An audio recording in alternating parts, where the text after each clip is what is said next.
You're listening to the Pace Radio Network here at paceradio.net. The opinions of the individuals during this broadcast are their own, and may not be the opinions of their group or other organizations they may be involved with. All medical advice during our broadcast is not a medical opinion and should be checked with your medical physician. Oh yeah, baby, that's lovely.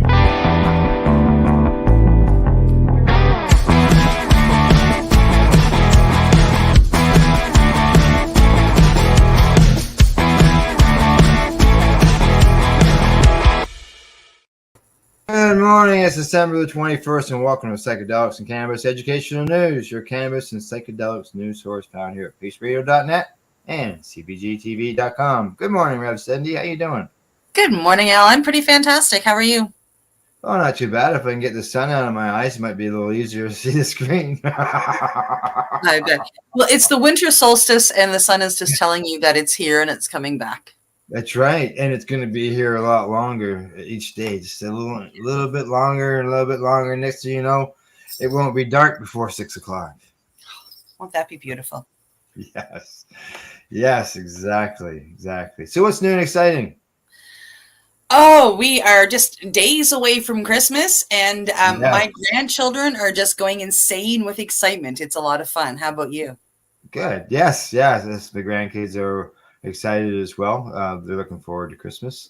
I sort of feel, when we were young kids, we could get our toboggan and go tobogganing. There's just no snow. No, I can remember when I was a kid, winter break, which starts for the children now. That's what we were like. I mean, Mom would bundle me up in my snowsuit and scarves and send me out the door. Yeah. And we'd be out building snowmen and forts, during Christmas season. And, but then again, in March, for March break, we would be out in shorts and T-shirts with, skipping ropes. And now they're kind of opposite. Yeah. And before we get into news, what's your high for the Christmas day? Did you just tell me before? 8 to 10 degrees this year. 8 to 10. Wow. That's warm for Christmas. Yep. All right, on to our first story of the day. Absolutely. Coming to us from CTV News, we need to do more. Canadian Senate wants to study psychedelics to help veterans. Good stuff. The Canadian Senate wants a large-scale research program on psilocybin and MDMA and how the drugs could work to help veterans. These two treatments do hold a great possibility for treating some symptoms of PTSD, and we think they should be available for Canadian veterans, according to Senator Hassine Yousaf, who is a member of the subcommittee on Veterans Affairs. The committee drafted a report called "The Time Is Now." Oh my goodness, that sounds great. I like the title already. After hearing from veterans, the committee found Canada's current rules are failing veterans who are struggling with mental health conditions. It's a moral responsibility, and I also think we have a legal obligation to do everything we can to help our veterans get their lives back together, says Yousaf. Veterans are more likely to commit suicide because of their injury from going abroad and coming back with a symptom, and I think we need to do far more. Oh, yes, for sure. Now, according to Therasville, psilocybin advocacy group, the only way to be prescribed psilocybin is if a patient has a medication-resistant depression or if they have been diagnosed with a terminal illness. Now, according to John Gilchrist, who's Therasville's communications manager, he says, if you have the right to die, you should have the right to try. Patients that we've supported have actually considered MAID, which is our medical assistance in dying, tried psychedelic-assisted psychotherapy and then canceled their appointment with MAID because they found some new desire to live. Oh, yeah. That's just freaking beautiful, right? Gilchrist calls "The Time Is Now" a stunning report because he says it reiterates what those in the psychedelic space have known for a long time, a very long time. Let me add that word. Psychedelics are not some hippie dropout drug, says Gilchrist. They are a valuable medicine that can really save lives and affirm people's desire to continue living. The Senate committee wants each province and territory to work with the federal government on research and development of a psychedelic program in Canada. To date, Alberta is the only province in Canada to create provincial regulations for psychedelic prescribing power, according to Theraspell. Health Canada has authorized 16 clinical trials investigating the use of psychedelics in conjunction with psychotherapy for people diagnosed with PTSD. Of the 16, 5 are completed, 6 are ongoing, and 5 are pending. 7 trials are focused on psilocybin, 8 are looking into MDMA, and 1 is researching ketamine. Health Canada says the trial were not exclusive to veterans, but veterans were not exclusive from enrolling in the trials. Just to state the one trial that I was looking at going in for, but then I ended up doing iboga instead. They were looking at veterans only for that one particular trial, and it was in psilocybin. So I know one of the 16 was looking at veterans specifically, which is pretty cool. Yes. Health Canada will continue to monitor clinical trials, and we will continue to do everything we can to support individuals diagnosed with mental health and substance use disorders, a spokesperson tells CTV News. Veteran Affairs Canada issued a statement saying that their top priority is health, safety, and well-being of veterans.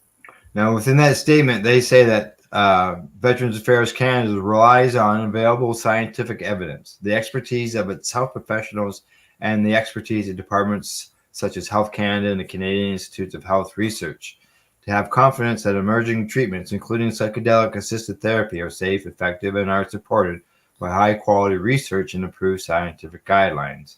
The department has reviewed the report and will continue to follow scientific evidence. As the evidence evolves, eligibility guidelines will be adopted. Yeah.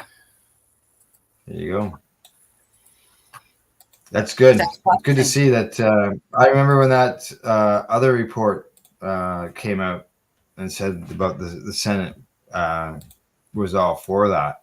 So it's good to see a follow-up on it as well. I like that they that the article talked about MAIDS as well. Yes. Because MAIDS has opened up to basically anybody that wants to kill themselves can apply and go do it. Like, I mean, there's a reason for everybody that's approved by them now, which is disgusting. And it's nice to see that this particular article reported on the fact that some veterans made appointments to go chat with them, then tried psychedelic therapy and canceled their appointment. That speaks loudly to me that to get the psychedelic therapy out there for anybody, not just veterans, but anybody that is suffering. Yeah. Oh yeah. It should be an option. That's like, when cannabis and the medical program came in, it's an option that should be available to people. I agree. They should know. And the same thing with the psychedelic end of things. Yep. All right. On to the next story. And this next story is good news. Yeah, coming to us from MJ Biz Daily. Cannabis pop-up stores coming to Alberta trade shows and festivals. Yeah, I gotta love this. The Canadian province of Alberta is revamping its regulations to allow cannabis retailers to operate temporary stores at age-gated events such as trade shows and festivals starting next year. Alberta is Canada's second largest cannabis retail market, trailing only Ontario. The regulatory overhaul announced this week is part of a provincial lawmakers' review on the recreational cannabis market to determine what regulations are working, what needs to be improved, and what's redundant. The new rules will reduce barriers and cost for legal cannabis retailers by providing more flexibility managing in-stock merchandise, the Alberta government said in a news release. Now, Raj Grover, of CEO of Alberta-based retail operator The High Tide, told MJ Biz Daily he looks forward to bringing Canna Cabana pop-up stores to festivals across the province this summer. He says Alberta has demonstrated that it is serious about building a sustainable cannabis industry that will continue to employ thousands of Albertans. Oh, cannabis festivals are about to open wide up. Grover said Alberta's move sends a signal to the province's legal cannabis industry that Premier Daniel Smith and Minister of Service Alberta and Red Tape Reduction Dale Nally are ready to back their words with actions. Within weeks of being sworn into cabinet, Minister Nally proactively reached out to the industry and hosted several roundtables with licensed producers and retailers, Grover said, within weeks. That's awesome. Yeah. Now, Grover says at these roundtables, several proposals were put forward to better equip Alberta's cannabis industry to capture market share from the illicit market. The measures announced Monday are tangible first steps towards ensuring the sustainability of Alberta's cannabis retailers. Since government regulations largely dictate revenue opportunities for heavily regulated cannabis companies, Grover is calling on Canada's federal government to take note of the latest provincial move and to facilitate more business-friendly federal regulations. The province also is planning to allow regulated cannabis retailers to keep products in locked display cases when stores are closed. Currently, stores must move everything into secured storage rooms at the close of each business day, and the province also is removing restrictions on sales and transfers between cannabis retailers. Interesting. Lastly, the province plans to further allow Alberta gaming, liquor, and cannabis to establish limits on resale markups. All of the changes take effect January 31st. So he didn't just get right on it. He got right on it and made it come into effect like fast. Fast, yes. Yeah. In the new year. The first month. All right. Yeah. All righty. On to our next story. Okay. And on it. It's coming to us from StratCan. 8 Canadian cannabis labs team up to test accuracy of dried flower, pre-rolls, and infused pre-rolls.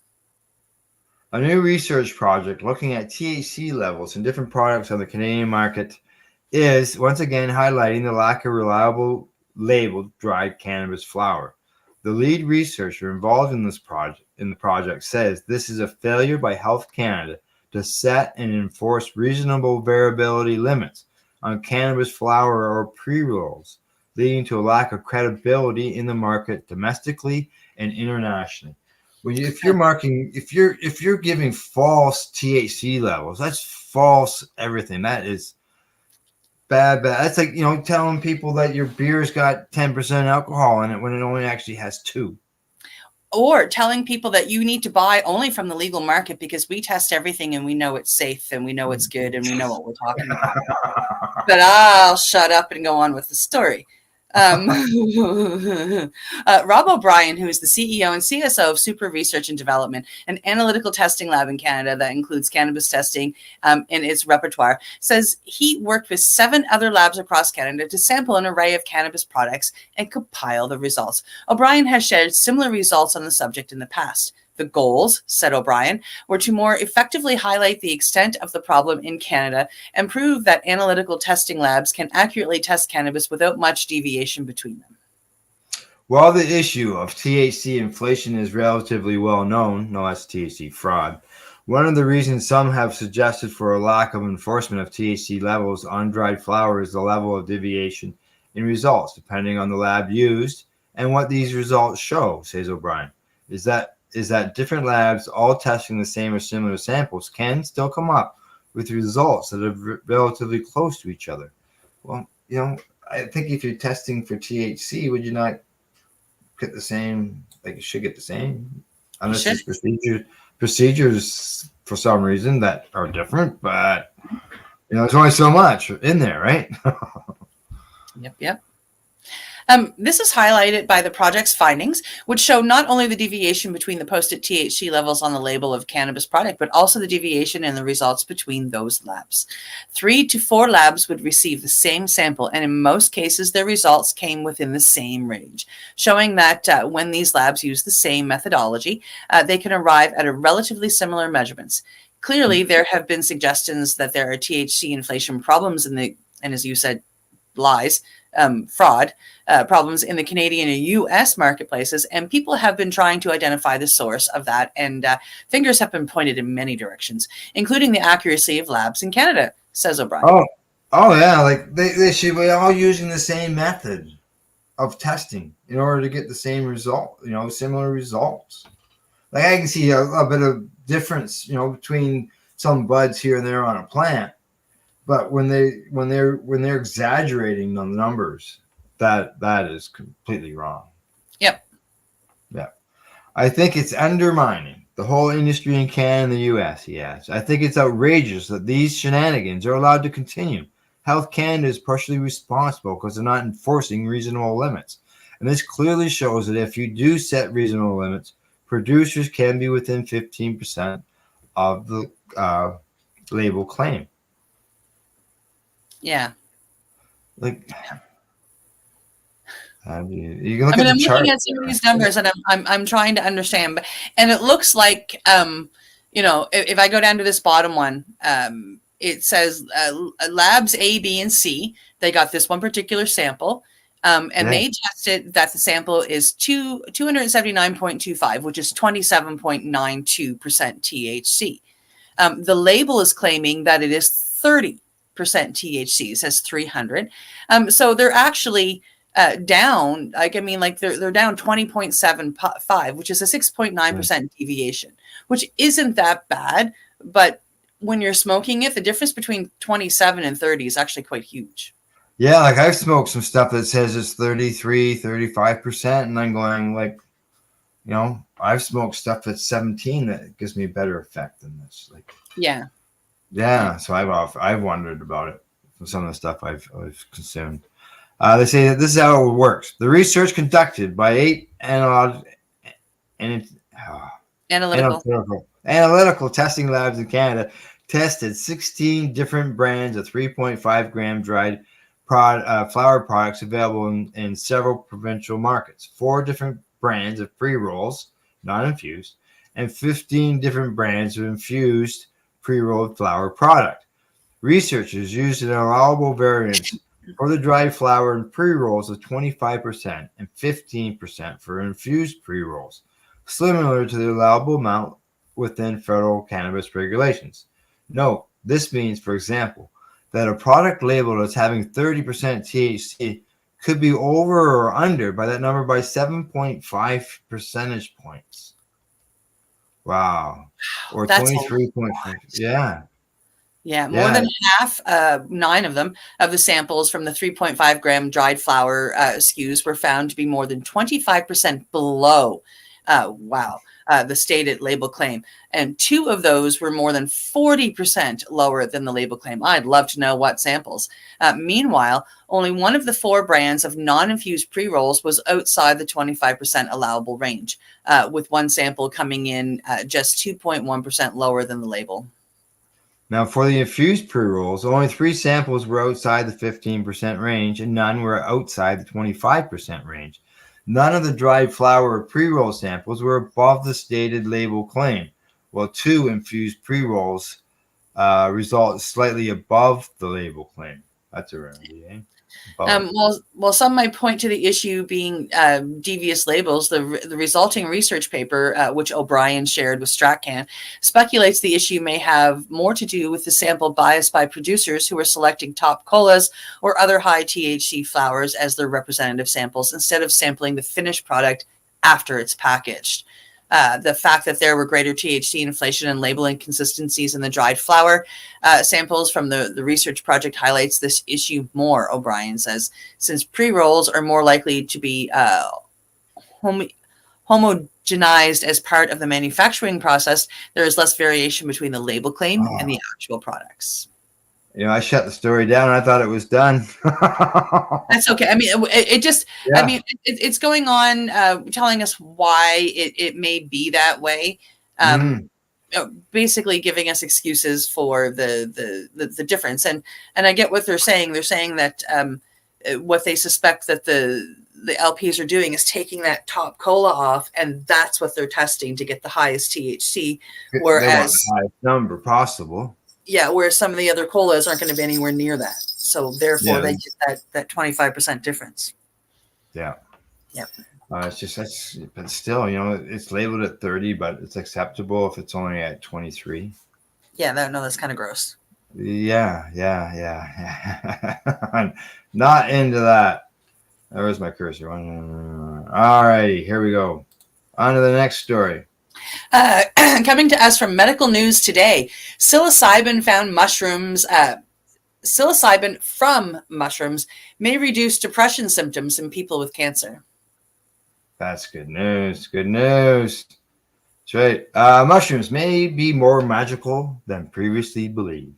A new study published in the journal Cancer reports that psilocybin from mushrooms may help people being treated for cancer and or depression. Results from a phase 2 clinical trial found that psilocybin, an hallucinogenic chemical found in certain types of mushrooms of the genus psilocybe, helped trial participants. The study authors said participants experienced fewer symptoms of depression and spoke highly of the therapy when interviewed at the end of the trial. Psilocybin can alter mood, perception, and cognition by binding to specific subtype of serotonin receptors in the brain. The substance is currently considered a Schedule 1 drug by the U.S. government, currently defined as having a high potential for abuse and no accepted medical use. The Food and Drug Administration also has not approved it for clinical use. However, the study authors said multiple randomized controlled trials have demonstrated the safety and potentially efficacy of psilocybin-assisted therapy, which combines psilocybin with psychological support from trained therapists to treat major depression and depressive disorder. Yeah. They also pointed out that there's plenty of research taking place concerning using psilocybin in treating mental health conditions, including addiction, anxiety, and PTSD. The new study involved adults with cancer and depression. And in the trial, 30 people received a 25 milligram dose of synthesized psilocybin group therapy and a one-on-one session with a therapist at Sunstone Therapies in Rockville, Maryland. The study was differentiated by its group approach. Cohorts of 3 to 4 patients were simultaneously treated with 25 milligrams of psilocybin in adjacent rooms, open at the same time, in a one-to-one therapist-patient ratio, according to Dr. Manish Agrawal. He's a lead study author and chief executive officer at Sunstone Therapies. In his statement, the cohorts had preparation for the therapy as well as integration sessions following the psilocybin session as a group.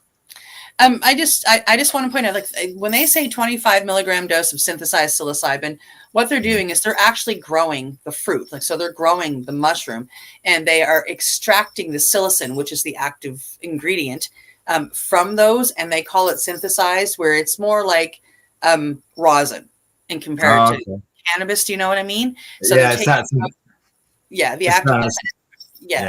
So it's not a synthetic. It's not a synthetic or a fake. It's not man-made. It's man-extracted, Right. And the 25 milligram dose is equivalent to 5 grams of dried mushrooms. Oh. Just so you, like, and I learned that when I was supposed to be part of the study here in Windsor, Nova Scotia.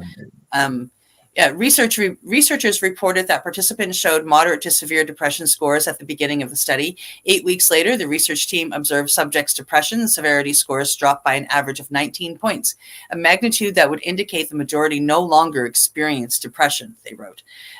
Treatment produced a sustained response in 80% of the participants, with 50% of them showing full remission of depressive symptoms after a week of the 8-week treatment. Subjects reported side effects such as a headache and nausea, and headaches were generally mild, the researchers reported.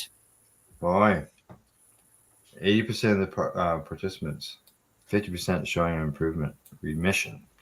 As an oncologist for many years, I experienced the frustration of not being able to provide cancer care that treats the whole person, not just the tumor. This was a small open-label study and more research needs to be done, but the potential is significant and could have implications for helping millions of patients with cancer who are also struggling with the severe psychological impact of the disease. And that's from according to Agrawal. Yeah. He was also senior author of a second study led by Dr. Yvonne Bosent, of Dana-Farber Cancer Institute that involves subjects' exit interviews. Most subjects described positive experiences, noting that the group dynamic calmed their fears and made them feel more prepared for therapy. The author says subjects said they felt being connected to the group deepened and enriched their experience, ultimately contributing to their experience of self-transcendence and compassion for one another. Group and individual sessions seem to work in different ways. Participants said having individual and group sessions allowed therapy to remain intimate and introspective while also giving it a sense of togetherness. Nice. It was profoundly moving and encouraging to witness the magnitude of participants' involvement and the depth of their healing journey following the participation in the trial, he said in the statement. Participants overwhelmingly expressed positive sentiments about their experience of psilocybin-assisted therapy, while empathizing the importance of the supportive, structured setting in which it took place. The authors said the process still needs additional studies to include more people, along with a control arm comparing effects to other treatments or placebo. Now, Dr. Sharma, a neurologist who specializes in oncology and palliative medicine at the Pacific Neuroscience Institute in California, and was not involved in the study, told Medical News Today that doctors are still learning how psychedelic changes the brain. At one point, we know the altered states of consciousness can help patients face and process difficult emotions associated with these diseases, according to Sharma. In this state, with the right guides, we can potentially reframe and accept our condition or find peace. These agents can contribute to neuroplasticity, which means that our brain can make new connections and change the way it is responding to stress and negative emotions. Yeah. Sharma said psilocybin doesn't directly treat cancer, although rewiring of neural networks could be helpful. He said the chemical shifts perspective, which can help people think differently about life and death and bring spiritual peace and acceptance. The downsides are that this time we still have a lot to learn regarding how it works and how it affects us. So there's always inherent risk with that, he explained. In addition, opening our mind and heart in this manner cannot be done without expert therapists and support. Patients should be guided through this. Otherwise, they can experience anxiety, panic, confusion, and can have high blood pressure and cardiac side effects. Really, they may not be able to manage. I suppose, yeah, if you're facing something and you don't want to face it and you try to fight the medicine, that can happen. If on their own or with inexperienced people. We also don't yet know any long-term effects. Yeah. I don't know. The article continues there. It's quite a long article. There's much more to it. So I check it out. Should be at the Psychedelics and Cannabis Educational News Facebook page. But that's good stuff. Yeah. Exciting. Yeah, boy, it doesn't seem that long ago. It was just always just known, it was recreational then. And that's the same thing with MDMA, raves and that stuff like that. And now here they're finding all these positive things that can help people save their lives. All right, last story before we go to break. Okay. Okie dokie. Heading over to NORML. They did a study, cannabis products associated with improvements in patients with attention deficit hyperactivity disorder. Patients with attention deficit hyperactivity disorder, ADHD, exhibit sustained improvements in their symptoms following the use of cannabis products, according to data published in the journal Neuropsychotherapy, Pharmacology, something like that. British investigators assessed the safety and efficacy of plant-derived cannabis products, either oils, flour, or a combination of both, in a cohort of 68 patients enrolled in the UK Medical Cannabis Registry. Participants possessed a doctor's authorization to access cannabis products. Apparently, they've been able to do this since 2018. Authors assessed the efficacy of cannabis at 1, 3, 6, and 12 months. Researchers reported improvements in patients' anxiety, sleep quality, and overall health-related quality of life following cannabis treatment. Over 1/3 of patients ceased taking at least one ADHD prescription drug medication over the course of the study. The study's authors concluded, this case series is the first of its kind in assessing the clinical outcome of patients from the UK MCR with a primary diagnosis of ADHD prescribed CBMPs, which is a cannabis-based medical products, for up to 12 months. This study reports that treatment with cannabis was associated with improvements in general HRQOL, with this a health-related quality of life after 1, 3, and 6 months. In addition to anxiety and sleep quality after 1, 3, 6, and 12 months, these results suggested that the CBMPs may play a role in alleviating symptoms and comorbid anxiety and sleep disruption associated with ADHD. They're saying there that cannabis is helping. Exactly. Prior studies assessing the use of cannabis products in patients enrolled in the UK registry have reported them to be effective for those suffering from chronic pain, post-traumatic stress disorder, depression, generalized anxiety, migraines, and inflammatory bowel disease and other afflictions. Interesting. So there you go. Yeah. Yes. It's always good when they come out with little things like that to let people know that, hey, that can help. I just heard something at the door. All righty. Well, break time. It's time to hear from our sponsors. And for us to take a break, you're watching Psychedelics and Cannabis Educational News here at paceradio.net and cbgtv.com. We are people advocating cannabis education here at paceradio.net. Limestone City Hydroponics is Kingston, Ontario's hydroponics shop. Take your growing to the next level and create the optimal environment with a tent kit, or maximize your yield with an ebb and flow flood table kit. Either way, Limestone City Hydroponics has more sizes and options to fit your needs.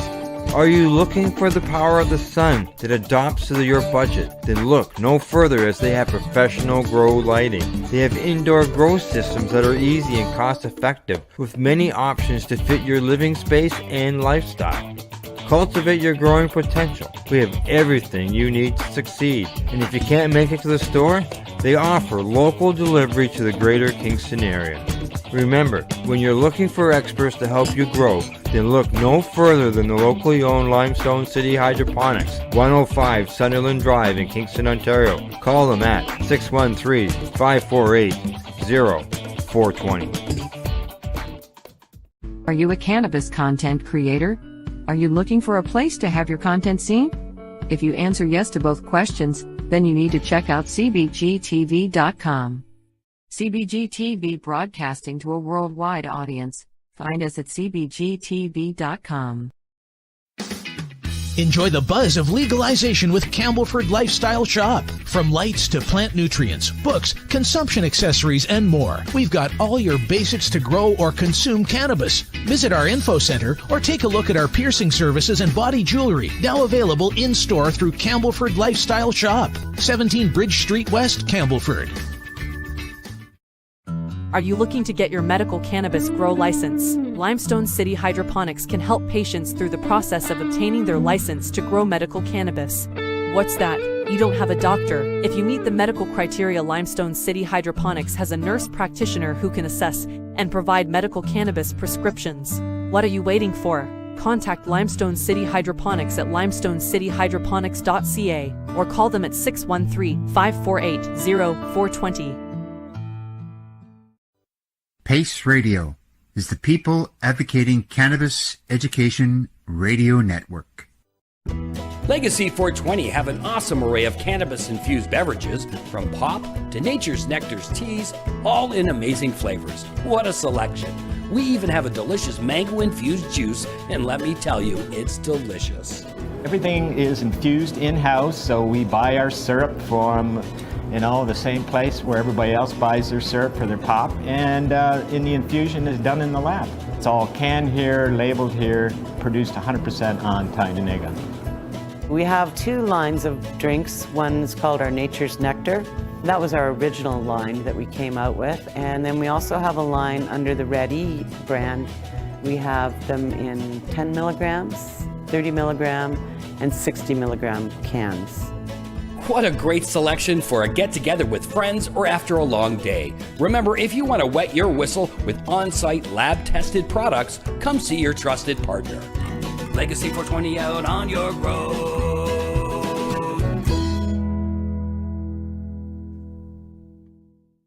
You're listening to the Pace Radio Network here at paceradio.net. Welcome back to Psychedelics Cannabis Educational News. Hey, Cindy, we got what? 1, 2, 4 more stories to go. 4 more stories. Yeah. All right, here we go. On to the next one. Coming to us from Microsoft Start, psilocybin takes next step towards FDA approval. Clinical trials for psilocybin will enter the final stage for successful results in a recent study. Compass Pathways announced positive results from its phase 2 clinical trials for the drug, a psychedelic that is derived from a plant known as magic mushrooms. The company hopes to use it as treatment for post-traumatic stress disorder. The trial was performed to establish the safety of using the medicine and was not focused on the results in alleviating the symptoms of the condition. For this trial, 22 adults were given a single 25 milligram dose of psilocybin treatment developed by Compass, named COMP360. Participants are to be monitored for 12 weeks after they receive the dose to gather information on how adverse reactions. Full results are expected to be published in the spring of 2024. Now, in the statement, they say that safety is of paramount importance when developing potential new treatments, so we are pleased to see that these positive signals. These results are consistent with findings from other studies and add to the growing body of evidence to demonstrate the potential of COMP360 in difficult-to-treat mental health conditions. The results come as part of a larger push to legalize the once taboo class of psychedelic medicines so they can be used to treat a multitude of mental health conditions. Last week, the popular party drug, MDMA, was submitted to the Food and Drug Administration for approval to treat PTSD. A decision on the approval is expected within the next year. Many are also hoping that ketamine can emerge as a treatment for severe cases of depression and anxiety. Ketamine has already received FDA approval as an anesthetic and is used off-label to treat mental health conditions at clinics across the country. However, many doctors warn against using these clinics. Psilocybin has also shown positive results treating other mental health conditions, including a new study earlier this month that found it could be a tool for bipolar disorder. It also has shown promising treatment for depression. Compass is set to launch phase 3 trials for COMP360 after the conclusion of phase 2. These trials, the last before submission of the FDA approval, are generally to test for a medicine's effectiveness treating the targeted condition. It's encouraging to see these initial safety results for COMP360 psilocybin treatment in this patient population, and we look forward to a more detailed analysis of the study next year. And that comes from James Rucker, who's an MD, a psychiatrist from King's College London, who is consulting with Compass, and that's what he said. Good. Yeah. Oh, wrong button. There we go. Yeah. It's always... And it's that close to getting FDA approval. Yeah, that's exciting. I'm sure that years ago, back in the 60s, 70s, when people were using it more as a rec drug, that they would ever think of that being used as a medicine, especially so beneficial for people dealing with mental health issues. Oh, it's amazing, isn't it? Yeah. Okay, next story. StratCan Organigram posts net loss of $248.6 million this past year.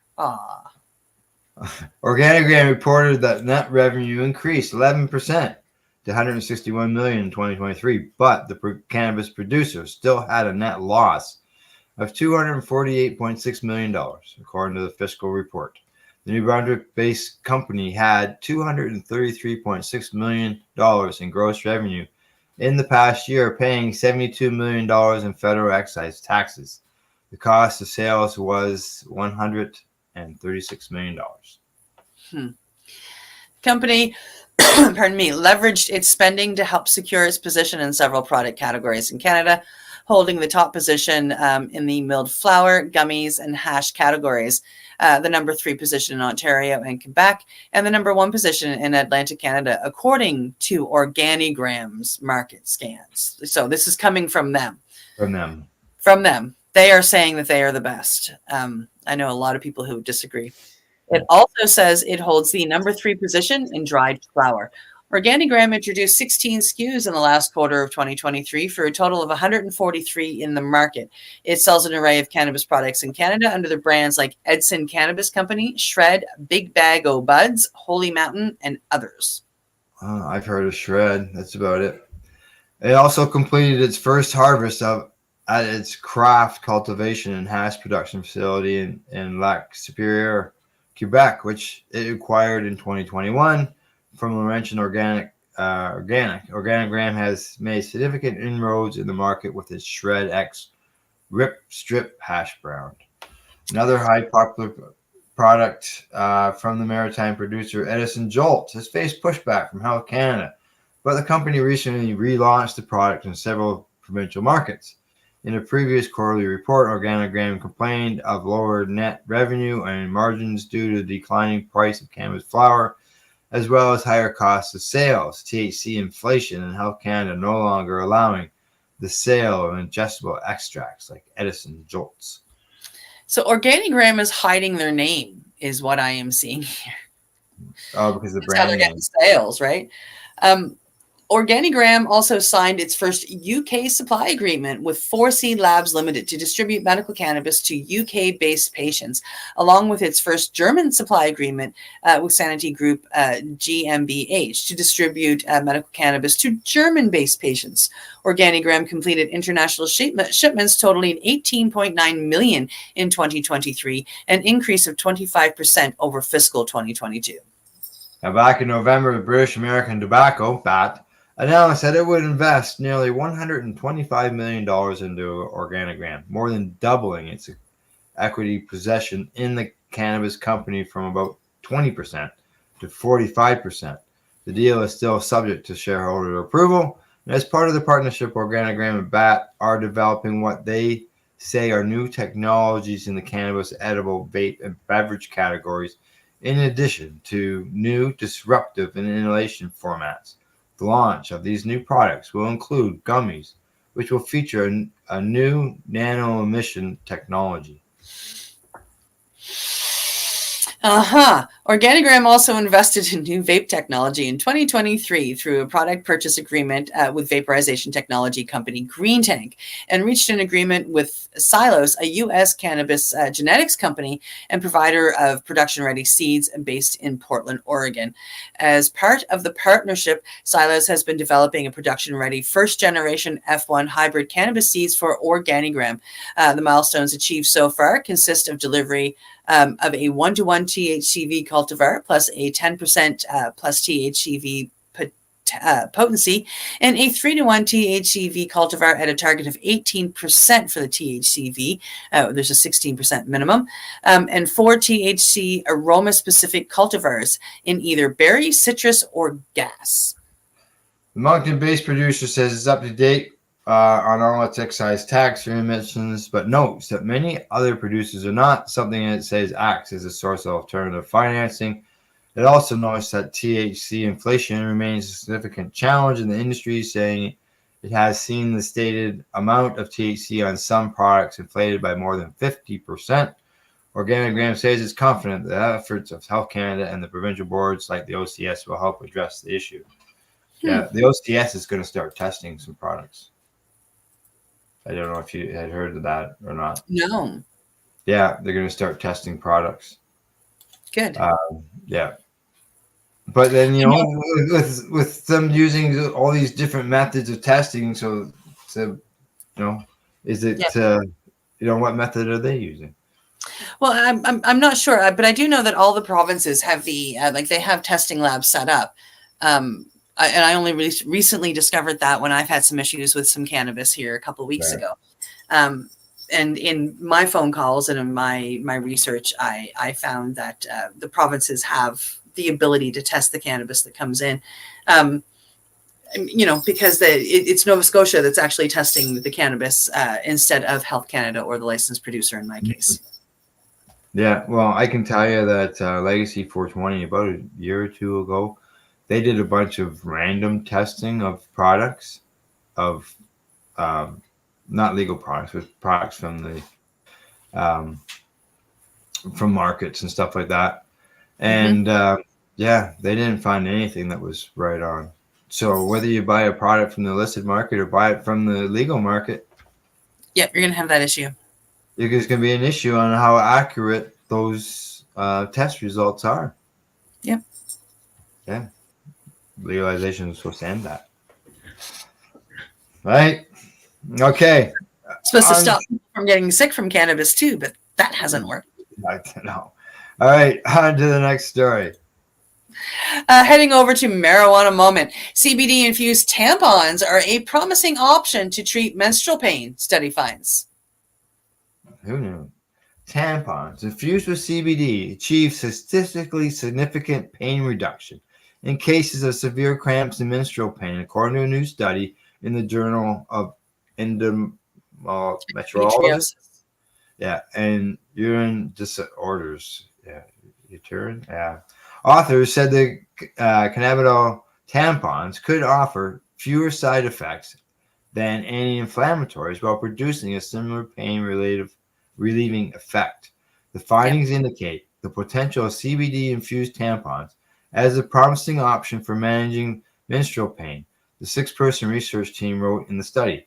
Further research and exploration of this innovative product can contribute to the management of primary dysmorphia, a condition involving painful muscle spasms and cramps that affects between half and 90% of the people who administer.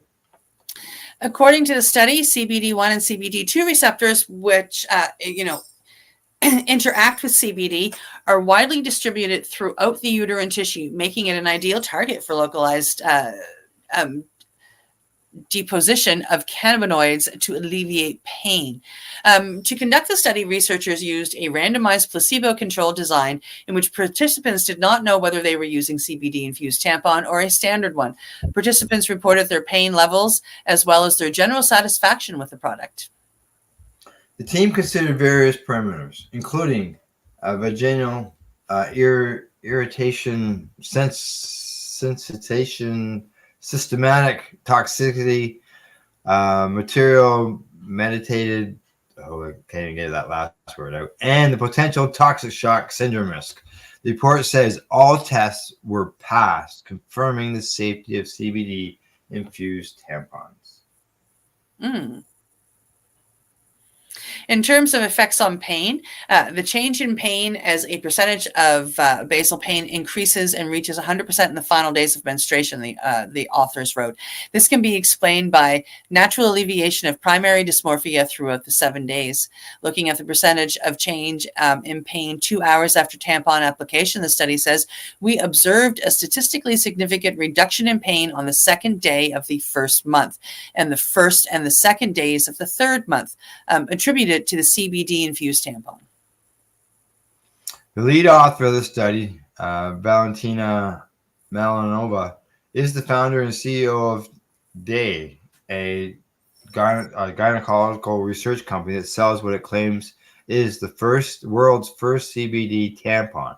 All authors have financial ties to Dane's parent company, the London-based and Danes Limited.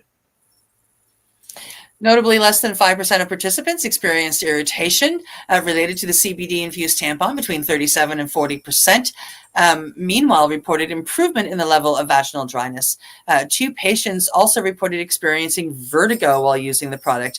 The events elapsed rapidly without need for medical attention after removal of the CBD tampon, by the way, the study says. Overall, the authors said the findings highlight the potential of the CBD-infused tampon as a viable intervention for the primary dysmorphia, strengthening the case for continued exploration of the interrelationship between cannabis and menstrual pain. At the same time, they said the study's small sample size means the findings deserve further investigation. Furthermore, the research design could benefit from enhancements such as capturing pain data both prior to and following the application of CBD-infused tampons, the authors wrote. We can improve the study design by introducing a crossover design. The new report's findings add to a growing body of research indicating that cannabinoids can effectively and relatively safely treat various forms of pain. A study published last month in the Journal of Cannabis Research, for instance, found that medical cannabis and opioids are equal effectiveness, I guess, at mitigating pain. I think cannabis is actually better. Intensity in patients with chronic pain, although cannabis has provided more holistic relief, such as by improving sleep, focus, and emotional well-being. Separate research published last month concluded that CBD specifically is a safe, effective treatment for dental pain that is equally effective, if not more, than opioids, but carries far less medical risk. Another recent study, meanwhile, found that letting people buy CBD legally significantly reduced opioid prescription rates, leading to a 6.6% to 8.1% fewer opioid prescriptions. I'm going to let you take over, Cindy. I'm going to go let the dog out. Sure.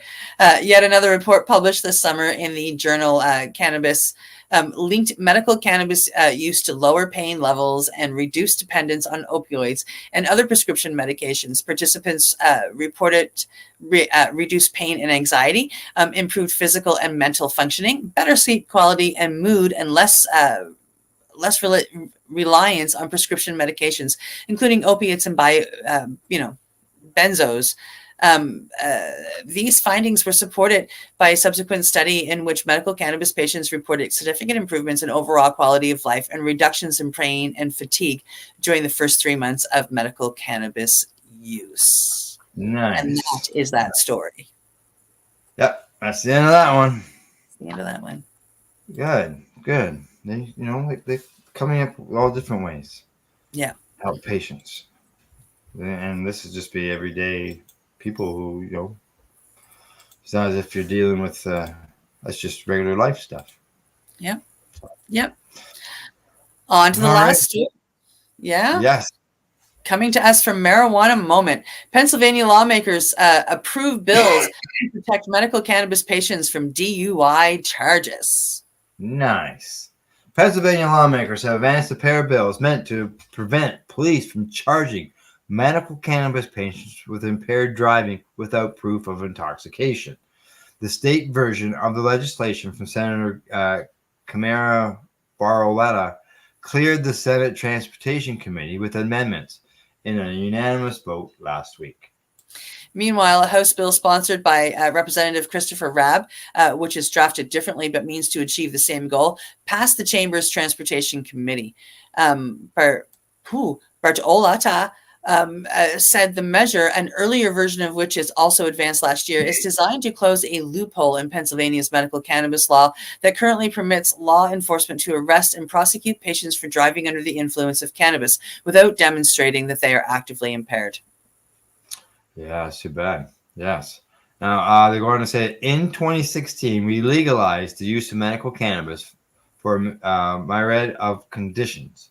We were very careful with how the language was crafted in an attempt to avoid unintended consequences, the senator said during the committee meeting. Since that time, it has become very obvious that we overlooked one very important aspect. Yeah. She pointed out that the majority of states, including some that have not legalized medical cannabis, require proof of impairment for DUI cases. But Pennsylvania's law maintains that the cannabis is considered a Schedule I drug for the purposes of impaired driving, regardless of a person's status as a state-registered medical cannabis patient. That's led to situations where people have faced DUI charges after being stopped by police, identifying as a medical cannabis patient, and then being required to submit a drug test that showed the presence of inactive THC metabolites, which can stay in a person's systems for days or weeks after using cannabis. Sure can. Bartolola says, no one should be put through this situation if they are legally and responsibly using medical cannabis in Pennsylvania. It's past time that we correct this erroneous oversight. Her bill, as amended in committee, says that for lawful medical cannabis patients, proof of actual impairment shall be required if the individual is unable to safely drive, operate, or be in actual physical control of the vehicle. A medical cannabis certification shall not, in and of itself, be significant evidence for a conviction. Nice. Yes. Also, having a medical cannabis card on its own could not be used as the basis to charge a person with a DUI, nor could it be used as grounds to require a drug test. That'd be like you getting busted because you got a medical card in your wallet. Yeah, exactly. I guess. Yeah. Ooh, I found out when I got my driver's license, automatically you're charged. That's just silly. Yeah. It further states that nothing about the bill would interfere with the enforcement of cannabis policies for federal regulated drivers operating commercial vehicles or school buses. But both the Senate and the House bills, police would need to rely on standard field sobriety tests and drug recognition experts to make a determination that a medical marijuana patient was driving under the influence. The House legislation that cleared committee was amended with language requested by the state police and Pennsylvania Department of Transportation that, like the Senate version, clarifies that federally contracted or licensed commercial drivers are not covered under the protections. I take this very, very seriously as the father of a new driver, Rab, the sponsor said during last week's hearing. I also take this seriously for those hundreds of thousands of Pennsylvanians who have driver's licenses and medical cannabis cards who have no idea that they are impaired just getting behind the wheel. Not because they're impaired, but because of how the law enforcement may view them behind the wheel. Yeah.